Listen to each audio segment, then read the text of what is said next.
apples. Does the apple bomb have a quiz? Oh my gosh, yeah, and I'm not prepared at all, and I'm sure our classmates aren't either. Deiana and Erika, the Chemist girls. Deiana and Erika, the Chemist girls. N-A-C-N-L. Deiana and Erika, the Chemist girls. Chemistry rules. Deiana and Erika, the Chemist girls. Covalent and ionic bonds. D-E-D-E-D-E. Deiana and Erika, the Chemist girls. D-E-D-E. Chemical bonding is life. Deiana and Erika, the Chemist girls.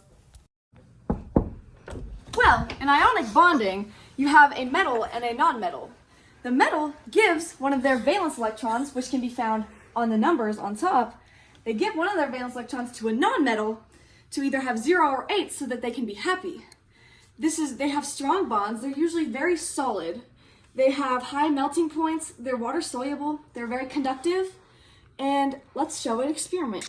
So when we have two metals, let's do for an example, Na, sodium, and chlorine, Co. So Na, sodium, has 1 valence electron. And chlorine has 7. 1, 2, 3, 4, 5, 6, 7. So if you notice here, this is a metal, and this is a non-metal.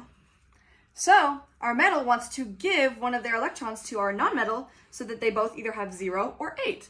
So we'll give this valence electron to chlorine, so now our chlorine has 8 valence electrons, and our sodium has 0. So now this one would have a positive charge, and chlorine would have a negative charge, and now they're both happy. This is ionic bonding. So I get ionic bonding. What about covalent bonding? Well, I can help with that. Covalent bonds are between two nonmetals who want to share valence electrons. Each element in these type of bonds want to have 8 happy electrons except for hydrogen. Today, I'll be demonstrating an experiment of this bond using bright cleaners and dots.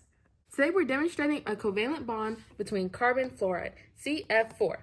Carbon has 4 valence electrons, fluorine has 7 valence electrons, times 4 to make sure carbon is happy.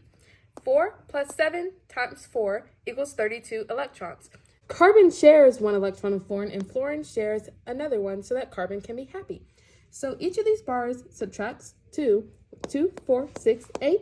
Minus 8, we have 24 electrons left. We take these 24 electrons to ensure that fluorine will be happy by filling up the energy level. So we have 2 electrons, 2 electrons, 2 electrons, 6, and then 2 more electrons shared between these two equals 8. And we have that all the way around, so subtract 24 equals 0. Covalent equals shares. And carbon is happy because it has 2 from here, 2 from there, 2 from there, 2 from there. Precisely. Right here is a bigger example of the covalent bond between carbon and fluorine. So we have the bar right here, which is demonstrating the 2 electrons shared between them. We move it here, so this has 8 and it's happy. Here, so this will end up having 8 if we move each of these, and that's happy. Ooh. Additionally, we have each element demonstrated between how many protons are in the nucleus. 6 demonstrates this is carbon. 9 demonstrates these are all fluorines.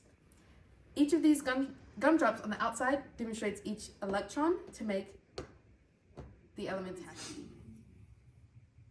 Wow, now I get it. Our class is definitely going to pass this test.